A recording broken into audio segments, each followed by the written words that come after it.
I, 32F, and my husband Jake, 35M, have been married for 8 years. Our life together started wonderfully. We bought our dream house, both had successful careers, and were planning to start a family soon. Jake especially was at the peak of his career at a prestigious law firm where he had worked for 10 years and was on track to make partner.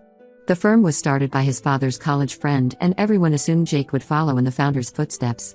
Everything was perfect until last year when my father-in-law Tom, 62M, destroyed everything we had worked for.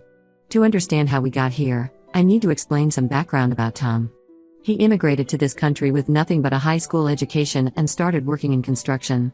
Through hard work and determination, he built his own moderately successful construction company that he ran for 30 years. He was incredibly proud of being self-made and never missed an opportunity to remind everyone about it. Family gatherings always included his lectures about hard work, integrity, and how the younger generation had it too easy. Tom was also the type of father who kept score of everything he did for his children. When Jake wanted to go to law school, Tom helped pay for it but made sure Jake never forgot about it. He also used his connection with his college friend to help Jake get his first job at the law firm. While Jake was grateful for the help, Tom held it over his head constantly, especially when he wanted something from Jake. Looking back, there were early warning signs that Tom's business was in trouble. 2 years ago, several new construction companies entered the market with more modern equipment and lower operating costs. Instead of adapting or scaling down, Tom's pride wouldn't let him admit he needed to change. He kept taking bigger and riskier contracts, trying to prove he could still compete with the younger companies. The situation came to a head last year when Tom approached Jake about helping with some legal paperwork for a major government contract. Jake was happy to help. He had always tried to be a good son and wanted to support his father. One evening after work, Jake was reviewing the bid documents when he noticed several major discrepancies in the financial statements. The numbers didn't add up, and there were questionable claims about the company's past performance and capabilities. When Jake confronted Tom about these issues, Tom dismissed his concerns, saying it was just creative accounting that everyone in the industry did to stay competitive. Jake spent hours trying to explain how this could be considered fraud and could result in criminal charges. Tom got defensive and angry, accusing Jake of being ungrateful and not supporting family when they needed him. He brought up paying for law school and getting Jake the job at the firm, saying Jake owed him this much. The arguments continued for weeks. Jake tried everything to reason with his father, offering to help him revise the bid legally, suggesting they look for smaller contracts, even offering to loan him money to upgrade his equipment. But Tom's pride wouldn't let him accept help from his son. He saw it as criticism of his business skills and kept insisting Jake just needed to sign off on the documents as they were. What Jake didn't know was that while they were having these arguments, Tom had already submitted several bids using forged copies of Jake's signature and law firm credentials. Jake only discovered this when another lawyer at the firm questioned him about a bid document he supposedly signed. Horrified, Jake immediately reported everything to the firm's ethics committee to protect himself. The subsequent investigation revealed that Tom had been doing this for nearly a year, using Jake's credentials to submit multiple fraudulent bids. The scandal hit the firm hard. Even though Jake had reported it himself and cooperated fully with the investigation, his reputation was severely damaged. Partners who had mentored him for years now avoided eye contact in the hallways. The final blow came when Tom's friend, the firm's founder, called Jake into his office. He said that while he personally believed Jake was innocent, the optics of keeping him at the firm were too problematic. The founder offered Jake the chance to resign instead of being fired, saying it would look better on his resume. Jake was devastated. He had worked 80-hour weeks for a decade, sacrificed countless evenings and weekends, missed family events and holidays, all building towards making partner. Now at 35, he was starting over at a much smaller firm with significantly lower pay and prestige.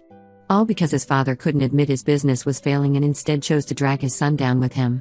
Tom's construction business failed anyway within months. He lost several major contracts when his fraudulent bids were discovered, and clients started avoiding his company. He had to declare bankruptcy and sell most of his assets to pay off debts. My mother-in-law Mary, 58F, stuck by him through all this, even after discovering he had gambled away most of their retirement savings on risky business deals trying to keep the company afloat. Now, a year later, Tom has been diagnosed with a serious heart condition requiring expensive surgery. Their health insurance will only cover part of it. Mary calls us constantly, crying about how they can't afford the medical bills. She keeps saying that despite everything that happened with the business, Tom is still Jake's father and we need to help family in times of crisis. Jake's younger brother Steve, 28M, lives in another state and claims he can't contribute anything since he's still paying off student loans. So Mary expects us to cover the bulk of the costs, nearly $100,000. She says we're the only ones who can help since we're more financially stable, completely ignoring that we're still recovering from the career setback Tom caused and had to significantly downsize our lifestyle. The emotional manipulation has been relentless. Mary stops by unannounced with photo albums showing Jake's childhood memories with Tom. She brings up how Tom paid for Jake's college and helped him get his first job, conveniently forgetting how Tom later used that same job to commit fraud. Tom himself now calls Jake crying about how sorry he is and how he doesn't want to die with this rift between them. He claims he only did what he did because he was desperate to save the business and provide for his family. Jake is really struggling with guilt even though he knows his parents are manipulating him. Part of him still feels obligated to help his father despite the betrayal. I'm furious at how they're trying to emotionally blackmail him after everything Tom did. We've already depleted a lot of our savings adjusting to the lower income. Taking on massive medical debt would destroy the financial stability we're trying to rebuild. I told Mary firmly that we won't be paying anything given how Tom deliberately sabotaged Jake's career. She called me heartless and said that I was turning her son against his family. Tom's siblings have also been calling to berate us about abandoning family in their time of need. The whole situation is causing huge stress in our marriage as Jake feels torn between his parents and me. Update 1: The situation has spiraled into an even bigger mess than we imagined. Last week, we received a notice from the bank about being listed as references on a recent mortgage application. This confused us since we hadn't applied for any loans. After some digging, we discovered that Tom and Mary had actually remortgaged their house 6 months ago for $250,000. When Jake confronted his mother about this, she initially tried to claim it was for Tom's medical expenses. But the timing didn't add up since Tom wasn't even diagnosed with his heart condition until 3 months ago. After hours of questioning and Mary changing her story multiple times, she finally broke down and admitted the truth. Tom had convinced her to remortgage the house so he could invest in some cryptocurrency venture he found online. Someone he met at a local bar had told him about this amazing investment opportunity that could multiply their money in just a few months. The guy claimed to be some tech genius who had made millions in crypto and was offering to help others do the same. Despite everything that happened with his construction business, Tom's pride and desperation led him to believe he could outsmart the system again. He invested nearly all of the mortgage money into what turned out to be an obvious scam. The website disappeared overnight along with everyone's investments. Now they're at risk of losing their house too since they can't make the increased mortgage payments on just Mary's part-time retail job income. What makes this even more infuriating is that Mary knew about all of this. She knew they had lost the money months ago but still kept coming to us crying about needing help with medical bills. She kept guilt-tripping Jake about letting his father die while hiding the fact that they had already blown $250,000 on a get-rich-quick scheme. When confronted about her deception, she tried to justify it saying they were desperate and Tom really thought he could fix everything if the investment had worked out. But the revelations didn't stop there. Jake's cousin accidentally mentioned something about Steve's new lake house during a family call. This caught our attention since Steve, Jake's brother, had been claiming he couldn't help with their father's medical bills due to his student loan debt. Some quick social media searching revealed that Steve had recently bought a $600,000 vacation home at a popular lake resort. Jake called Steve demanding answers. Steve's attitude was completely dismissive. He admitted he had been lying about his financial situation because he simply didn't want to get involved in our parents' mess anymore. He said he had worked hard building his tech startup and wasn't going to waste his money cleaning up after our father's poor decisions. According to Steve, he had already given them enough money over the years and wasn't going to throw good money after bad. The hypocrisy of the situation is staggering. While Steve jets off to his lake house every weekend, posting photos of parties on his boat, he's perfectly fine letting his brother shoulder all the responsibility for their parents. He even had the nerve to tell Jake that he should just pay the medical bills since he makes good money at his new firm, completely ignoring that Jake had to take a massive pay cut because of their father's actions. The stress of all this has started taking a serious toll on Jake. He's developed severe anxiety and has trouble sleeping most nights. He lies awake worrying about his parents losing their house, about his father's health, about our own financial security. The lack of sleep is affecting his performance at the new job. His boss pulled him aside last week to express concern about his recent work quality and focus. We really can't afford for him to lose this job too. It was hard enough finding this position after the scandal at his old firm. Meanwhile, Tom's health has indeed been declining, and Mary has doubled down on her emotional manipulation tactics. She's been calling all the relatives telling them that Jake is willing to let his father die just to punish him over some work disagreement. She completely downplays Tom's fraudulent actions that destroyed Jake's career as just a simple mistake any father might make trying to save his business. She conveniently leaves out the part about them losing the house remortgage money in a crypto scam. The most frustrating part is how she's managed to turn most of the family against us. Tom's siblings and their spouses have been harassing us nonstop on social media, posting long rants about how cruel and heartless we are for abandoning family in their time of need. They keep commenting on old family photos, saying things like how sad it is that money has become more important to us than family. My own posts are being flooded with comments calling me a gold digger who turned their nephew against his loving parents. We've had to block most of the family on social media, but they keep finding ways to attack us. They've even started contacting our friends and colleagues, sharing their twisted version of events. The whole situation has become a nightmare that's affecting every aspect of our lives. Update 2: Everything came crashing down last week in the worst possible way. Jake was in an important meeting with a potential new client when Mary burst into his office unannounced. She had somehow convinced the receptionist she was there for an urgent family emergency. Before anyone could stop her, she started creating a hysterical scene in the middle of the office. She was sobbing loudly about how her husband was going to die because his own son was too selfish to help save his life. She kept screaming about how Jake was killing his father and would have to live with that guilt forever. The entire office could hear her, including Jake's colleagues and the potential client he was meeting with. Security had to physically escort her out of the building while she continued crying and screaming about her dying husband. Jake's new firm was understandably furious about this incident. The potential client walked out during the chaos and later emailed saying they would not be requiring the firm's services. Jake's managing partner called him in for a serious discussion about keeping personal drama away from the workplace. He warned Jake that any more incidents like this could jeopardize his position at the firm. After Mary's meltdown, Jake finally reached his breaking point. He decided to do a deep dive into his parents' finances, determined to understand the full scope of their deception. He spent hours going through old records and documents, and what he discovered was shocking. It turns out Tom had received a $400,000 insurance payout 3 years ago when their old house was severely damaged in a storm.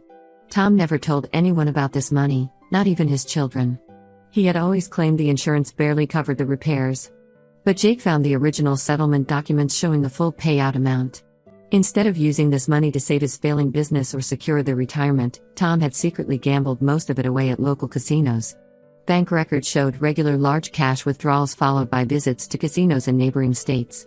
When Jake confronted Mary about this discovery, she initially acted shocked and claimed she had no idea about the insurance money. She tried to paint herself as another victim of Tom's poor decisions. But her story quickly fell apart when Jake found old credit card statements and shopping receipts.